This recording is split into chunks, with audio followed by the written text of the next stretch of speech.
They always say it's the pastor's kids, you know?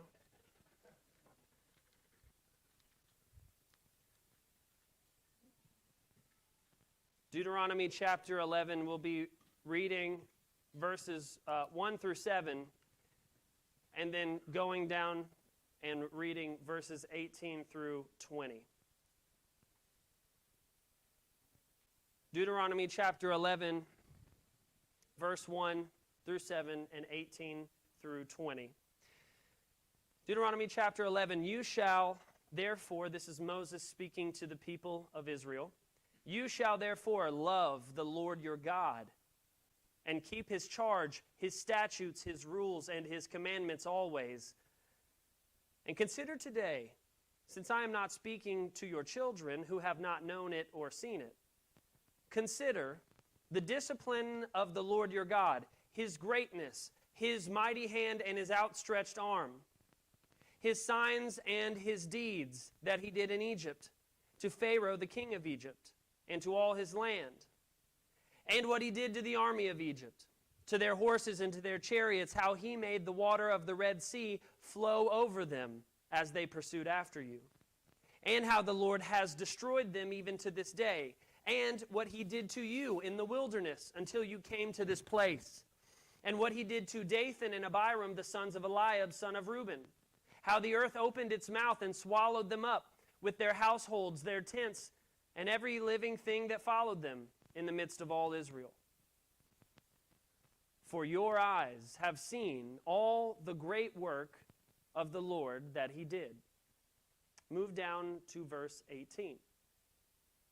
You shall therefore lay up these words of mine in your heart and in your soul, and you shall bind them as a sign on your hands, and they shall be as frontlets between your eyes.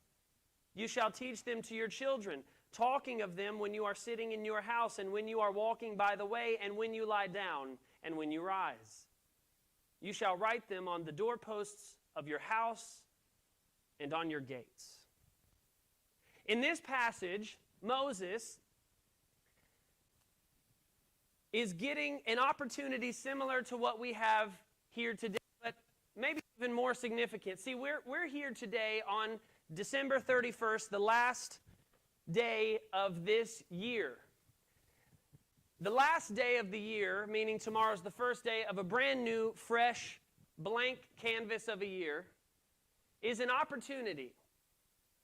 We get the opportunity once a year to have a time, a chance to dedicate or rededicate ourselves to something good or away from something negative. Moses here is really on an even more significant path, an even much more weighty opportunity or situation.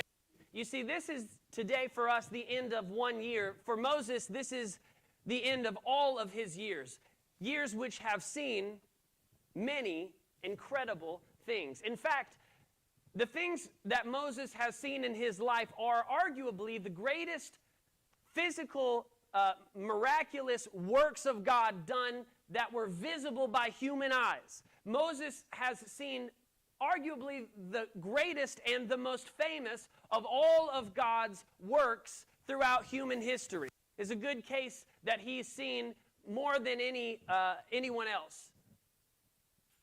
Moses did not even grow up among his people. He grew up in actually the lap of luxury as the grandson of the very Pharaoh, king of Egypt, the very king who was oppressing his people. He didn't look like all the other people in his family. He didn't look like his cousins or his aunts or his uncles or even his granddad. But he was raised as one of them. But there was perhaps a longing in his heart that called him back to the people of his origin. This people proved to be a difficult and stubborn people. Moses says it, God says it. But to this people, Moses felt called nonetheless. Now, Moses encountered a lifestyle that he was placed into by God's providence, where his mother placed him in a basket to spare him from a genocide.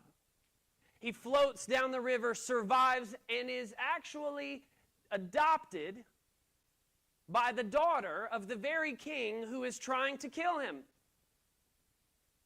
He didn't choose this, but this was God's providential hand at work. In the story of Moses and his work for his people and his dedication to them, the first decision point, the day of decision, the first one is the beaten slave. He walks around, he sees one of the slave masters beating one of the slaves. That would have been someone beating someone of his own people group, someone that looked like him a lot more than the Egyptians around whom he was raised. He made a decision in that moment to kill the person who was beating this Hebrew slave. For this, it actually cost him everything he had had in his life, but that was the decision that he made.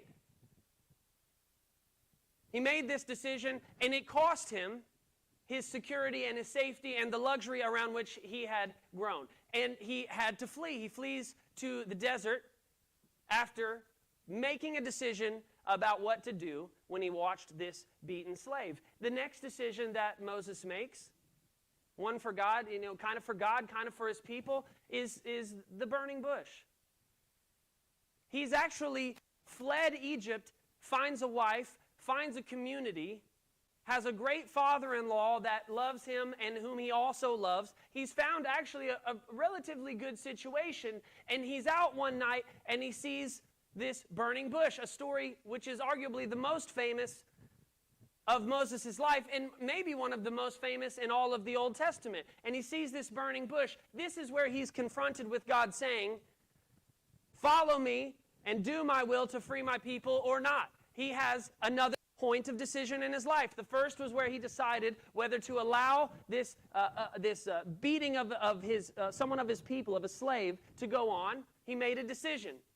Now his next big decision point that shapes the trajectory of his life takes place at the burning bush. And he decides, reluctantly at first, but decides to follow the God who is behind this burning bush. That really begins him on this course to free the very people from whom he was taken, or he had to be given away so that he could survive. And then the people that his own family was killing and oppressing. He now has taken and made this decision. At this moment in his life, he is going to work to free them by the power of the God who spoke to him from this bush. He leads them out. We know that 2 brothers, 10 plagues, 1 split Red Sea later, and he has led his people out of slavery and into freedom, costly though it may be. He makes a decision at that point. He's made a decision at the beaten slave. He's made a decision at the burning bush. Now, him and his people, they go down to Mount Sinai, which is where they spend the first year after leaving Egypt on Mount Sinai. And then he makes a decision as the representative of his people about a binding covenant. The binding covenant between God and Israel. God has said, if you will do as I command, and you will follow my laws, which I will write on these 2 tablets, I will be your God, and you will be my people. This is a promise between God and the people of God. This promise is different than the one that God made, the first kind of one he made in the scriptures, the first covenant to Abraham. When he talks to Abraham and makes a covenant, he says, I'm going to take a single family and I'm going to turn them into a powerful nation in the promised land who will bring the promised Messiah that will be a blessing to all the families of the earth. And this covenant is unconditional, meaning it doesn't matter what Abraham or his descendants do, God will make this happen for himself, by himself, in his power. When Moses makes a decision on behalf of his people at the top of Mount Sinai to enter into this binding covenant between him and God. This covenant is different. It is a conditional covenant. If you obey, then you will be blessed. If you disobey, you will be judged. This is the condition of the covenant. And Moses makes a decision for himself and his people that this is what we will do so that we can be the people of God. And that's a big decision point in his life. I don't know if it might be a decision that he at times had regretted. Maybe he felt the pressures throughout their wanderings of trying to uphold all of these laws so that they could obey the covenant. Maybe that was, I would imagine that was very difficult to do. But even more so, I would imagine that maybe Moses regrets being the leader of this particular group of people who proved to be stiff-necked and rebellious, who try at every turn to forsake the God who brought them out of slavery. This is Moses' group from which he came and for whom he is working and that he is leading. This is a difficult people.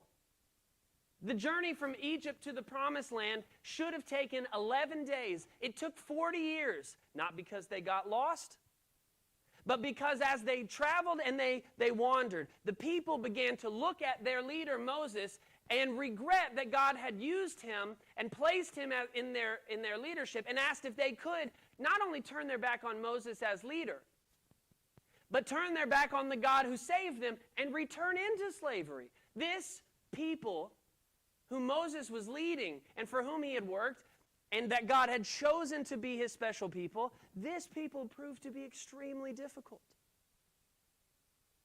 They tried to stage a coup to remove Moses from leadership. At times, people attempted to kill him.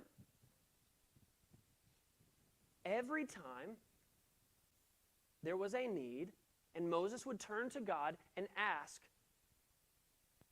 God would provide. And Moses did this for 40 years. But there was in Moses' life, if you were to put it on the scales numerically, there were so many opportunities where Moses could have turned from God, could have disobeyed, could have proven to be not as faithful, to not believe that God could deliver or could provide. They faced many trials. Some of them were opposing nations, other peoples who wanted to kill them. That on paper they shouldn't have been able to beat them, but they did. Moses never gave up hope in those moments. The other, arguably bigger enemy that they faced in between Egypt and the Promised Land was the elements. They were going to either starve to death or die of thirst. Those were difficulties. In the desert, you may have noticed, not a lot of water. That's what makes it a desert. The desert is brutal to these people, and they're not there for 5 minutes. They're there for 40 years. And God provides water and food, manna from heaven, water from a rock, and Moses doesn't lose faith, except for one time. If you're Moses, you're thinking, the things that I have gone through for this ridiculous people, God could have chosen any other group of people who might have been easier to work with, but this ridiculous group of people are the worst people that I've ever had to lead in my life. They are so stiff-necked and difficult. At every opportunity, they turn their back on you. At every opportunity, they disobey God. At every opportunity, they say one thing and do something else. They're so difficult, and yet I've stuck with them and the God who saved them. I've never given up. But one day, there's an occasion where the people are unusually thirsty. And for many years, God has never let them down. He's always provided food and water so that they could survive in the wilderness, which is a miracle in and of itself. But as you know, with incredible works of God, the more familiar you are with them, the more you feel entitled to them, the less astonishing they become.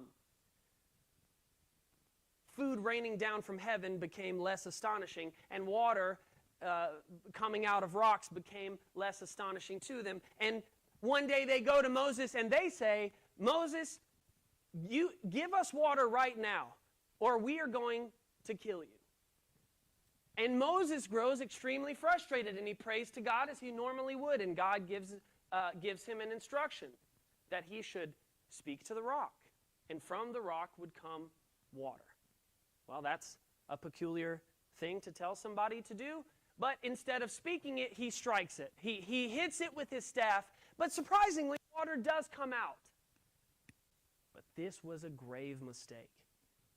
This actually was arguably the greatest mistake Moses ever made.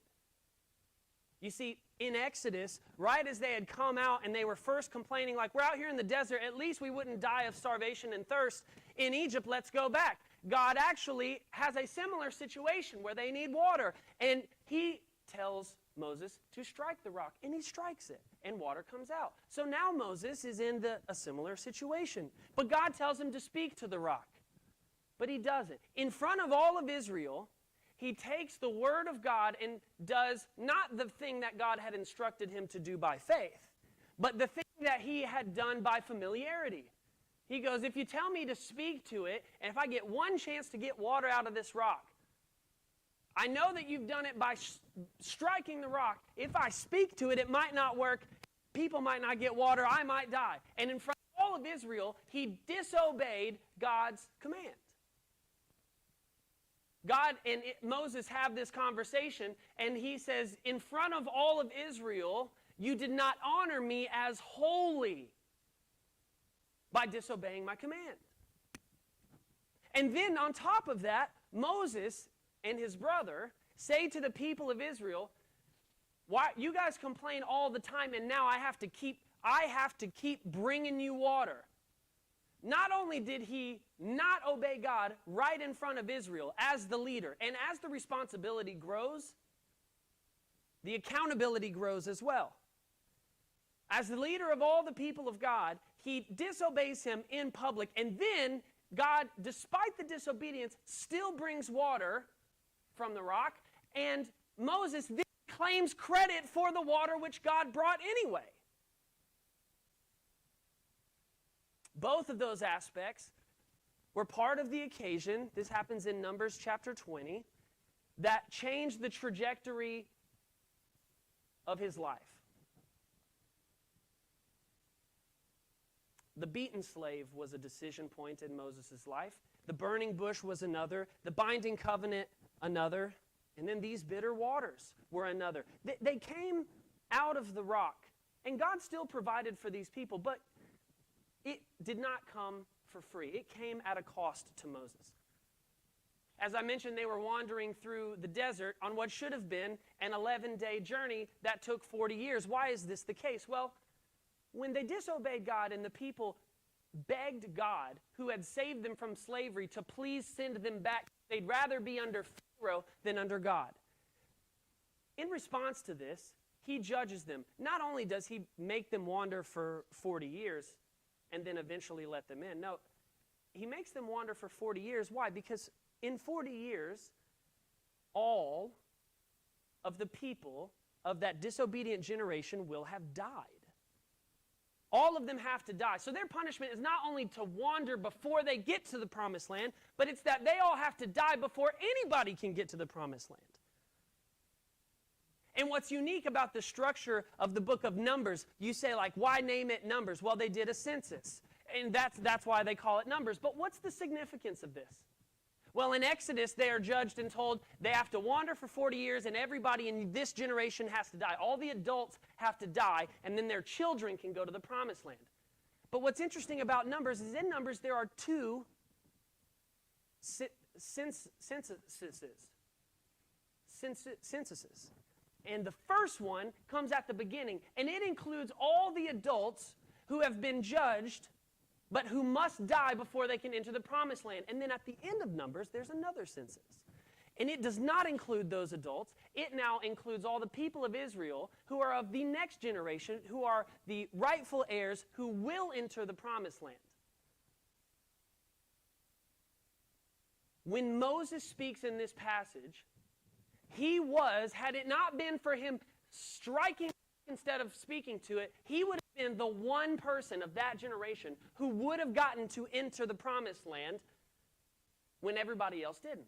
it would have been him, except for his own sin and disobedience with the situation with the rock. And now God tells him, you can look at it, but you can't go in. When we get to this passage today, Moses is now suffering the consequences. He's finally facing the real consequences of a decision that he had made a long time ago. He's not going to get to go in. And he's speaking to the children of those disobedient adults who had all passed away, the next generation who does get to inherit the promised land. And so this is so many climactic aspects of the Jewish story all in one. To Abraham, God had promised, I'm going to take a single individual, I'm going to make you a nation, and I'm going to give you a land, and then I'm going to give you the Messiah. Those are the three things that are going to come from Abraham. And he turns, by the end of Genesis, a single family into 70 people. That's who moves to Egypt. And by the time the book of Exodus starts, those 70 peoples have become seven figures. That's over 1 million people in this nation. God turned the first promise into an answer in all of Genesis and like the first 2 verses of Exodus. Those people were in a foreign land, but in the book of Exodus, God frees them from slavery and would bring them straight to the promised land, but they have to wander. And so now, the next big part of Father Abraham's promise is that they would get to enter the promised land. And here they are, 40 years later. The judgment on that disobedient generation has taken place. The new generation of people who will inherit the promised land, who will get to go in, they are right at the border. To be honest, of all the generations of Jews that have ever existed up to this point in history, this generation has every advantage. And when Moses speaks to them, he speaks to them as one who is saying, if I must give you this instruction because I won't be here to see it through. And that's on me. But you have every advantage.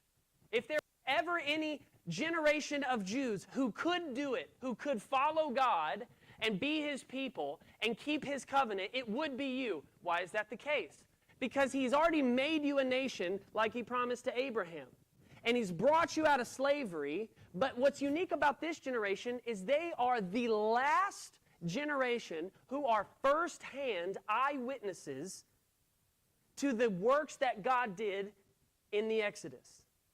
They saw the plagues. They were children, but they saw the plagues. And they saw the Red Sea, and they saw the army crushed, and they saw the cloud and the pillar that led them by day and by night. And they saw God's presence on the mountain, and they saw his presence in the tabernacle. And they saw water from the rock, and they saw manna from heaven. They saw all of these things. Their disobedient parents, they were judged already. But now this generation is unlike any other and has greater opportunities right on the precipice of what they are about to do that no one has ever had before. This is a special, unique generation, and they should, if anybody could do it, keep the covenant and follow God, it should be them.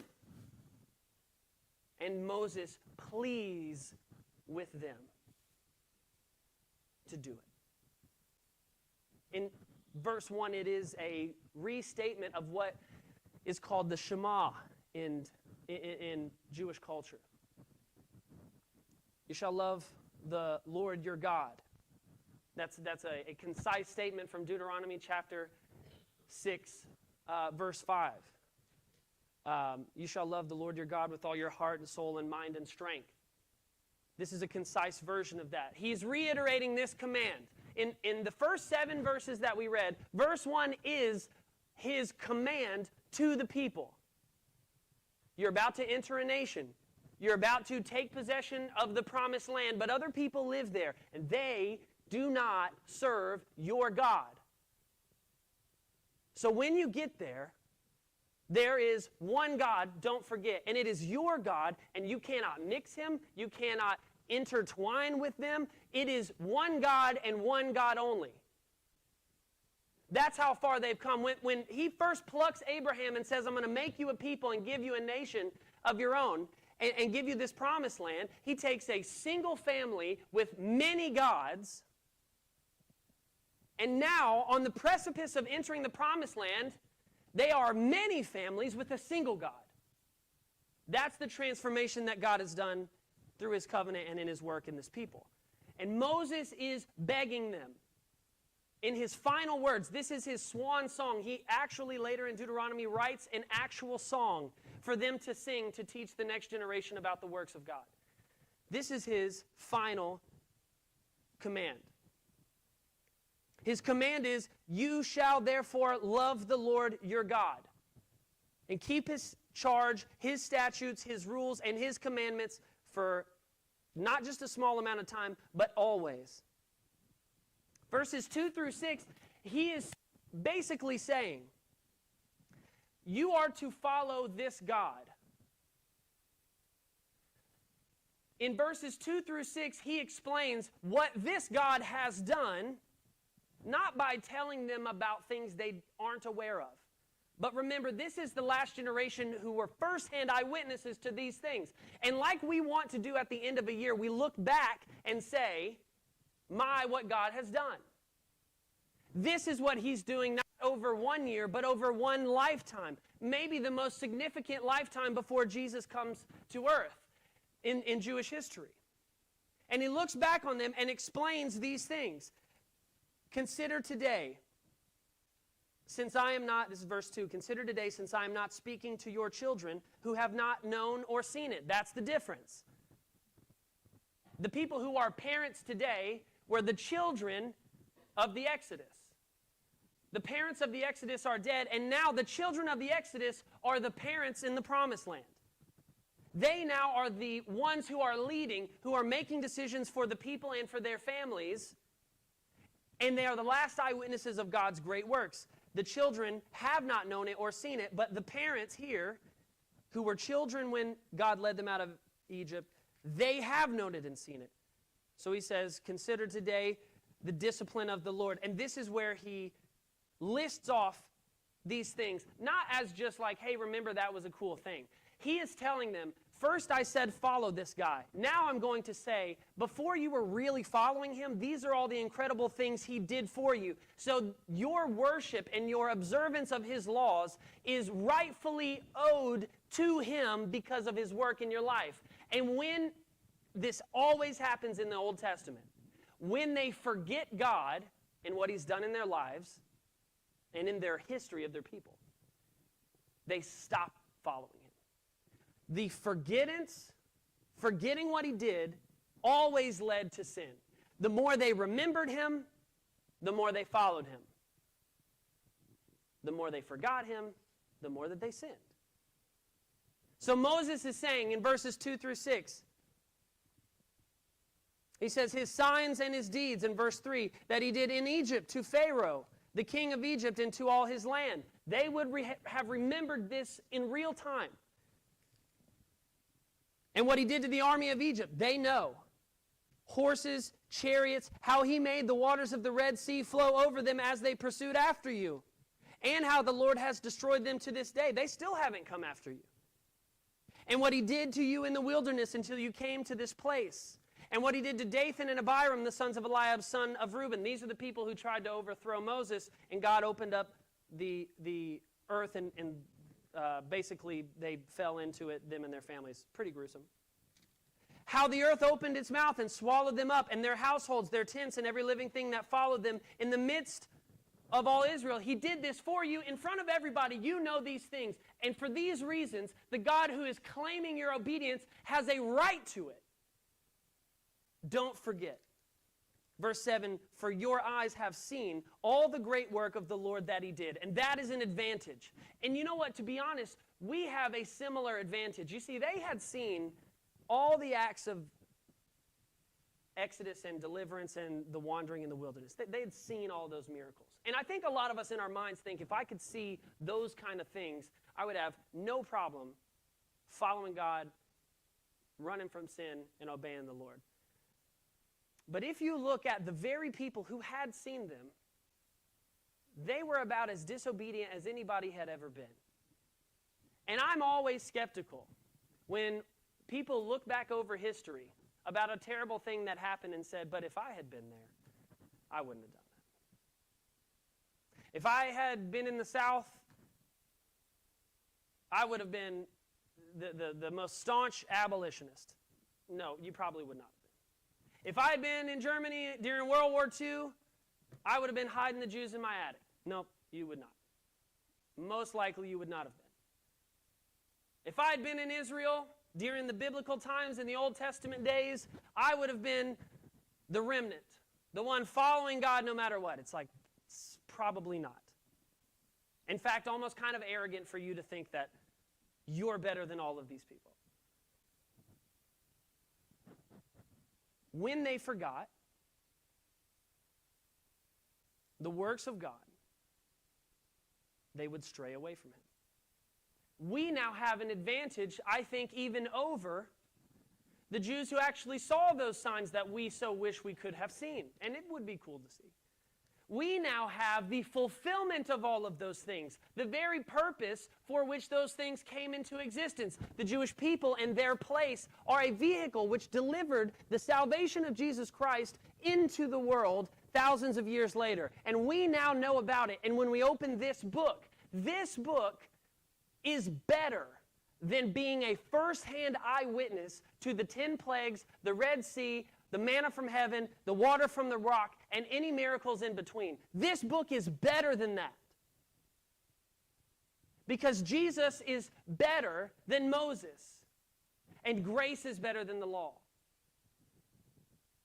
We have an advantage. But Moses has had these times in his life where he has made a decision one way or the other, and that has shaped the trajectory of his life. And I'm sure this is a moment of reflection. I have moments in my life, usually when it's late at night and I'm tired, and I'm in a random place that I've never been before, and I'm thinking, how did I get here? You know, like, I know physically how I got here, but like, how is my life like this? I never would have imagined. Not necessarily good or bad, but you're like, man, all the decisions. I chose what college to go to. I chose what major to pursue. I chose what person to marry. I chose when to have kids or when not to have kids, or how many to have, or what place to live, or what job to take. And those shape the trajectory of your life. And sometimes I look back, I'm like, wow, I never would have imagined that all those things would add up to me here. You know. I would imagine Moses is thinking the same thing. All of the sacrifices I made and the perils that I faced and the battles that I fought and the prayers that I prayed and the people that I led, and I'm here at the promised land, which we should have been in 40 years ago. I am here now, and I'm not allowed to go in. He is like facing the real world consequences of those things. And so you can hear, like in his voice, it is a begging, it is a plea, like a final plea. Like there's no more after this. There's no more Exodus. That's all gone. The first-hand eyewitnesses, you are the last of them. The book of the law, he's actually like holding it. At the end of Deuteronomy, it says that he put it beside the Ark of the Covenant, but he wrote it all down, all the things that he had given in Leviticus and in some of Numbers and in some would be added into Deuteronomy. He takes it and he writes it all down in a book so that they can look back at it. And that's kind of his final gift, his final words to the people. You can hear it like his final plea. Love the Lord your God and keep his charge and his statutes, his rules, and his commandments. And then in verse 18, he describes how this will be accomplished. You shall therefore lay up these words of mine in your heart and in your soul, and you shall bind them as a sign on your hands, and they shall be as frontlets between your eyes. You shall teach them to your children, talking of them when you're sitting in your house, and when you are walking by the way, and when you lie down, and when you rise. And you shall write them on the doorposts of your house and on your gates. In verse 1, he's saying, you have to love God and keep his commandments. Verses 2 through 6, he's saying, he did all these things for you. Your obedience is not by some kind of mandate. Your obedience has been earned. It is deserved because he is worthy. You saw it, he says in verse 7, with your own eyes. And in verse 18, he says, this is how you will keep his commandments.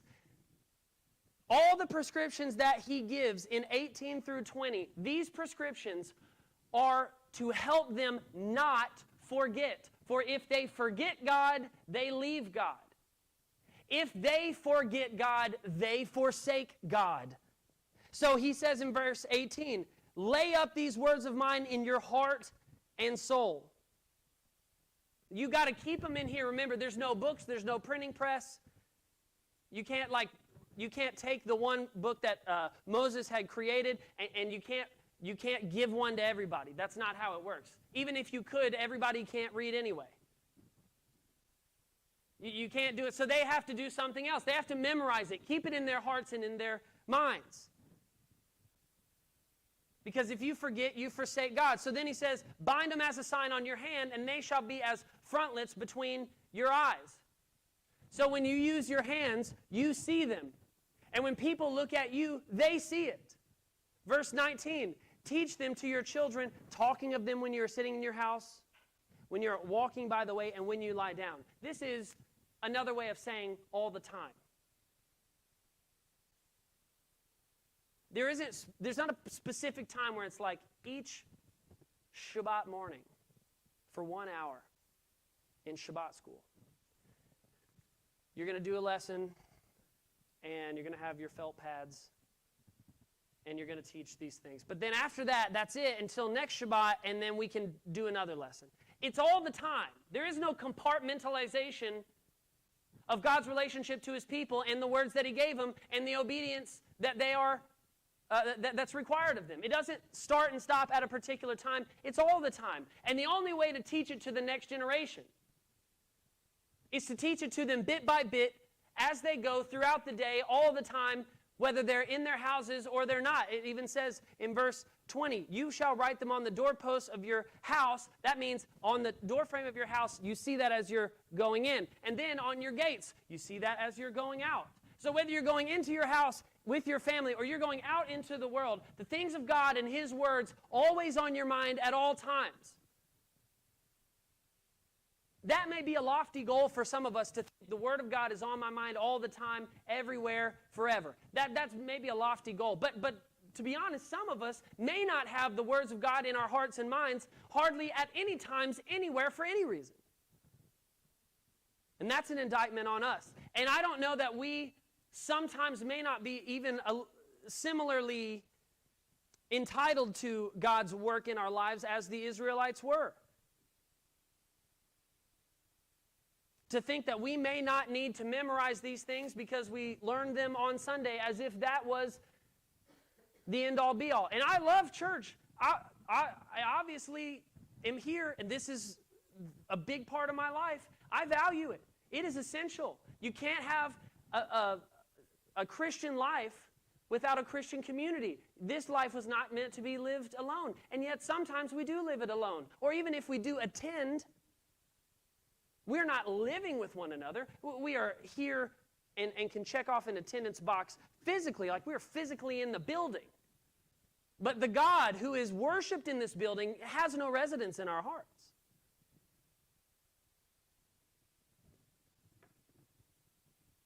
For Moses, in his final plea for them to worship the God of their deliverance while they enter and occupy the land of their promise, his final plea was, don't forget what he has done for you. And there is no greater plea in our lives than to say, don't forget what Christ has done for you. And if you're a believer, this has an even greater connotation. If you are an unbeliever, the salvation which you can have if you place your faith in Christ has already been purchased for you. So if you've never once placed your faith in Christ in your life, if you have never once said to him, I am a sinner in need of salvation, that salvation, it's not like you request it and then he goes and purchases it, and once your material order is ready, then he can deliver it to you. It's already there. All it takes is your claiming of it by belief in Jesus Christ. So remembering what God has done for you is not something reserved only for believers who are trying to continue and grow in their walk with Christ. It is for even unbelievers for whom salvation has been purchased, Romans says, while they and we were still enemies of God. That work has been done for you, if you would only believe it. And so what do we do? What do we do about this request to Moses, which, the reason you might think, why not read verses 8 through 17?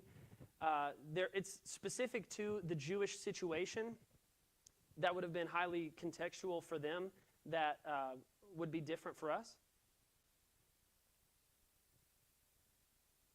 But yet there are principles here for us, I think, especially as we have an opportunity here on the precipice of a new year.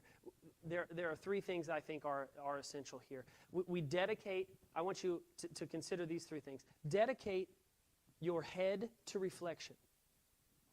Remember it. Think back.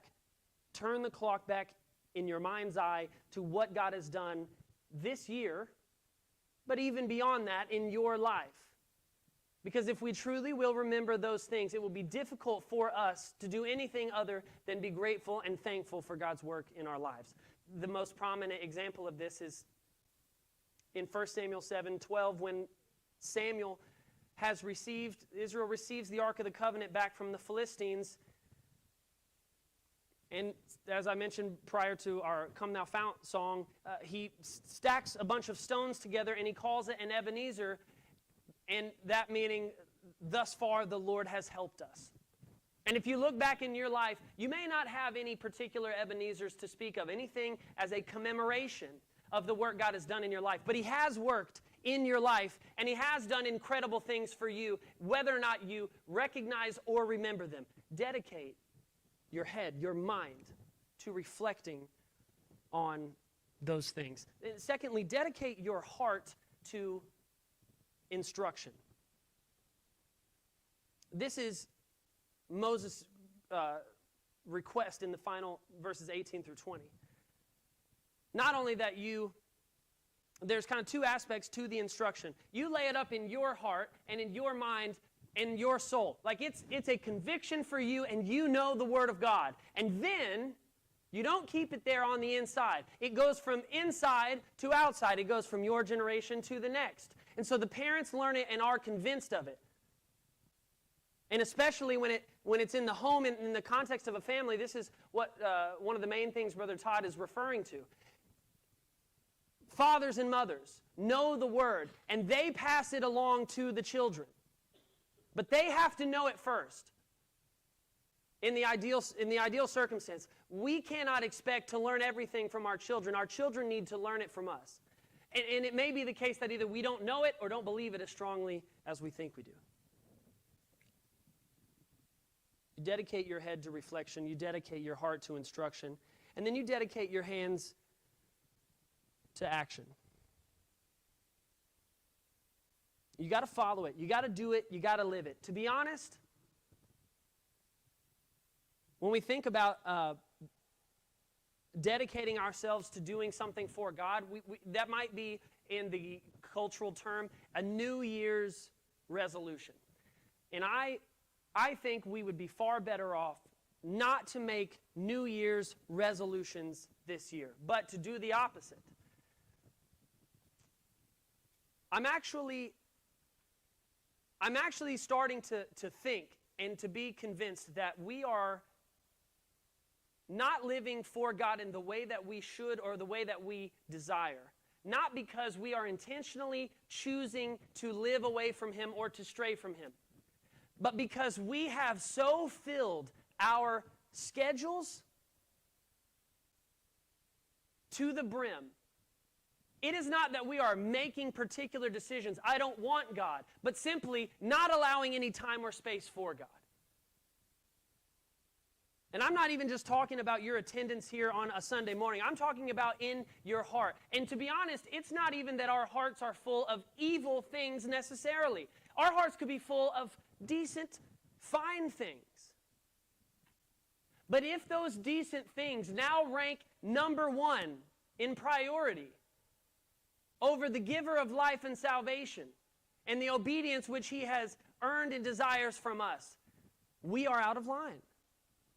rather than make a New Year's resolution, like I'm going to add a thing to my life that I've never done before, I actually think we would be better off to make a New Year's, might you say, a New Year's conclusion. Like, I've lived this way, or I've had these things as priorities in my life and heart and mind for so long. That's the end of it. This year, 2023, is the last year that I let whatever the number one priority in my life may be, I don't let that reign supreme in my life anymore. This is a New Year's conclusion to a misprioritization of my relationship with God. Call it what you want. A New Year's termination, a New Year's reprioritization, a New Year discontinuation. I don't care what you call it. But it is probably better for us not to say, let me just go ahead and add God, a little more Bible reading, a little more prayer to the things I'm already doing. It's probably the case that we will be better off having room in our hearts for God, not if we add Him and try to squeeze Him into whatever nooks and crannies of our hearts might be left, but rather to clear a lot of things out, some that may be dark and evil and sinful, but some that may be benign until they take God's place in our priorities and in our hearts. I don't know that we wouldn't be far better off to say, this consumes a lot of my time, and while in and of itself, not a bad thing, this cannot be more important than God. The time that I'm giving to this, whatever it may be in your life, is time that you could give to God. And rather than try and wake up earlier or stay up later or find some miscellaneous time that you might give to God, how about we do it in reverse and we clear out time. We put God first on the calendar and the schedule and in center place of our hearts, and then we fill out everything else as you might could fit it around God in our hearts. How about God goes first and everything else is subordinate? And if you get down the list and a thing that you really like or you have enjoyed can't make the list anymore, then so be it. But at least you have God. So this year, I would encourage you not to make a new resolution. Because I would imagine in years past, if you were to make a resolution this year that I'm going to read the Bible in a whole year and then I'm going to pray more, some kind of spiritual resolution, I would imagine you've made one of those in the past in some form or fashion. I would imagine so that you started strong in January, and then you got to Leviticus. And then by March, it's gone. You've made these resolutions in the past. How about no more new resolutions this year? How about let's look back and go, these are the things I know I should have been doing. I've tried, maybe unsuccessfully, to do faithfully in my Christian life. Here's what I'm going to do. I'm going to clear out space in my schedule and in my time by making a sacrifice. You know, in the Old Testament, to get with God, you sacrifice something to Him. The greater your sin, the greater your need before God, the greater the sacrifice might be. And so in your life, there's probably some things that need to go up on the altar and get sacrificed so you can make a little room for God. And depending on how packed your heart is, you might need to make a lot of room for God. You might not have much left. And maybe that's more of the problem for why our spiritual lives are not pursued in the way that we desire, is because we have left it up to, if I have some extra time in my pocket at the end of the day and I'm not too tired, then maybe I'll read my Bible, only a couple verses, and not past Leviticus. How about we cut things out of our lives? We take them to the altar. We sacrifice them to God, saying, take this from me. Maybe it's a bad thing, maybe it's sin, and that definitely needs to go. But maybe it's something that's not wrong in and of itself, but that is taking up too much real estate in your heart where God needs to be. There is only one thing that can be at the center of your heart, and it is God. If you insert anything, whether it's sin, whether it's your family, it doesn't matter what it is. If anything is in the center instead of God, you have a misalignment of your priorities. And so my encouragement is that we probably need to make some New Year's conclusions to a way that we've been living, something that's been in our hearts, to turn from that so God can have the room, which he rightfully deserves, which was rightfully his to begin with, that we have been renting out to something of lesser value and significance. And I would imagine that if we would do this, realign our priorities, the moment that we take our final breaths, if you're on your deathbed, I have never heard anybody once in their final moments of life, as Moses is experiencing here, going, you know what? I spent too much time with God. I've never once heard anybody say, you know, I should have looked at my phone on social media more than I did. Never once heard it. I've never once heard somebody say, I gave my life to the Lord and I lived for him, and that was the biggest mistake I ever made. Never heard anybody say that. It's usually the opposite. I don't want our last moments in our lives to be like that. And like Moses and the beaten slave, or with the binding covenant, with the bitter waters, whatever the case may be, when Moses had those days of decision that changed the trajectory of his life, where he could have followed God or turned from God, I pray that today would be one of those days of decision for you, where you could look back and say, it was on New Year's going into 2024 that I made a decision to realign my priorities in my life and my schedule and put God at the center of everything and let the chips fall where they may. I made that decision, and now at the end of my life, I look back on that and go, that's one of the best decisions I ever made. Like, you have that opportunity today. My encouragement is that you would look to your heart with honest self-awareness and a willful dedication to cut into the meat of your schedule and of your values and examine everything for what it truly is and say, is this at the center of my heart where God should be? And if it is, put it to the side or put it in the trash completely. And my encouragement is that we would take that step, that we would take something out so that Jesus can come in. Maybe he's not in your heart at all and you need to ask him into it today. Maybe you've asked him into your heart many years ago, but he's relegated to the corners and the crevices, to the outskirts, when he deserves to be right at the center, on the altar of your heart, where the most valuable thing in your life can rest, which can only be God, because it was made by him and for him. Let's pray.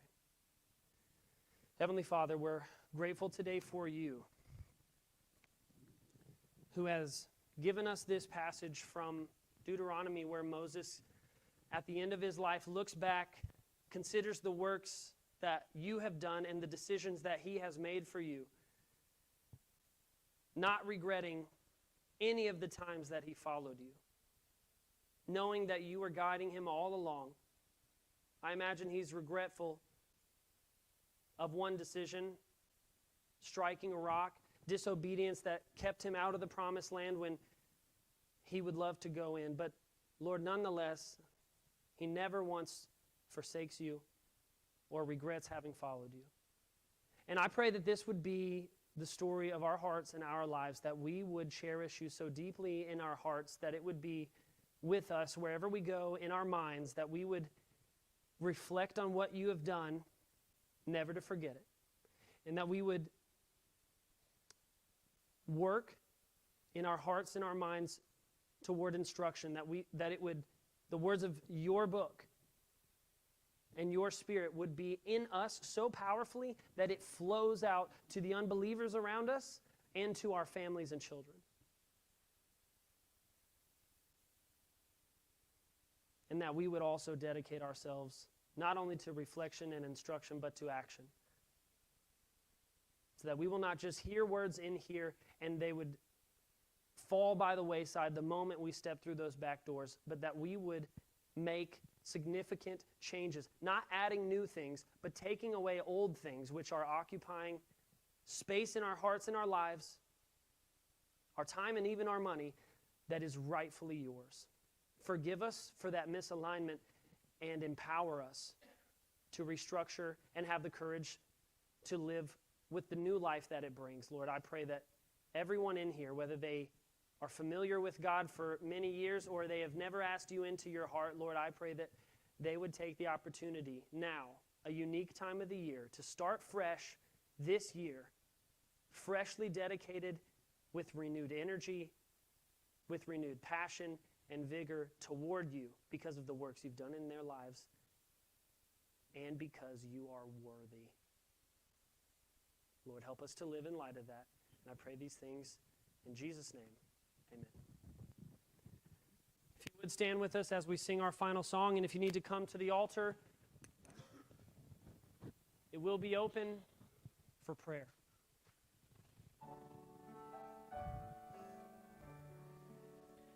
All to Jesus I surrender, all to Him I freely give.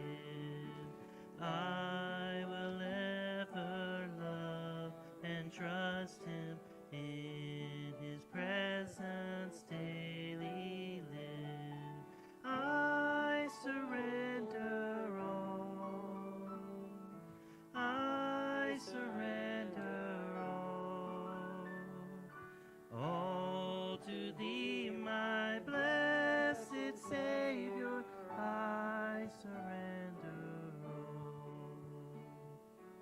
all to Jesus I surrender, humbly at His feet I bow, worldly pleasures all forsaken, take me Jesus, take me now, I surrender all, I surrender all to Thee, my blessed Savior, I surrender all. Thank you for being here with us today. We just ask that you would take this opportunity, which comes once a year, to rededicate yourself to the Lord and to His people and to His word in your life. It is never a mistake, and it is something we will never regret. And so this is an opportunity that we have to do that in an especially powerful way this year as the new year begins. Before we go, we have a few announcements for the coming month. So we've got tonight is our New Year's Eve service. It's a little bit different. We're going to be across the street here in the fellowship hall. My wife is making some food for dinner, and so it'll be soups, I think crock pot related things. I'm not a cooking person. Food, you've had it. And we'll be sharing in a short kind of a devotional time and then more time of fellowship together. It is not going to go until midnight, obviously. Although if you gave me 4 hours to preach, 6 hours to preach, I might take it. But so join us over here tonight. We're excited. Kids Club starting back on January 3rd, which is this coming Wednesday. I know Ms. Donna is already preparing, has been looking over that stuff, is getting ready. I'm very excited to see that stuff come back up. January 4th, Public Outreach Committee meeting at 5 p.m. So all those on the committee, you know who you are. Men's Prayer Breakfast next Sunday, 8 a.m. Brother Todd mentioned it. We would love to have everybody there to pray together. So we're looking forward to that coming up next week. We're going to be starting, so this year, this is something that you may have seen that maybe you've done in the past. To be honest, I don't know everything you guys have done in the past because I'm pretty new here. The Wednesday night dinners is something that I wanted to add for two purposes. Number one is fellowship with one another. In my time living overseas as a missionary, I realized how the table is a unique place for people to build relationships and fellowship with one another.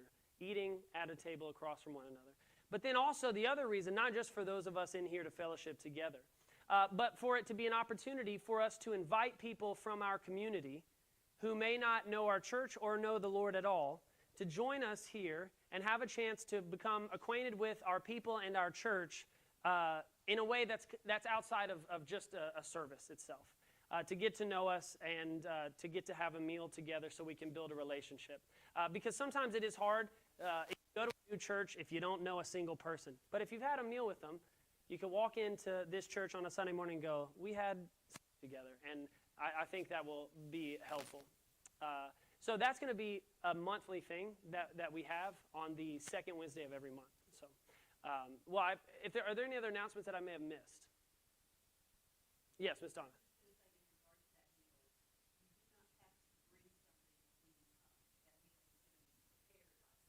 Yes. Yes, you come and eat and invite whoever, and the church and the teams that we have of people preparing the meals, which does not include me, for your benefit, and that is totally provided. So not potluck style, we're providing it. So after a long day of work, come and eat dinner with us. We'd love to have anybody and everybody. And if we have more people than we have food for, you know what? We'll just find some more food and we'll be ready for next time. That's why I've heard it called the Free Meal Baptists. That's us. So, well, thank you. Bring a game tonight, my wife says, for the New Year's Eve party, because we'll be playing some games as well.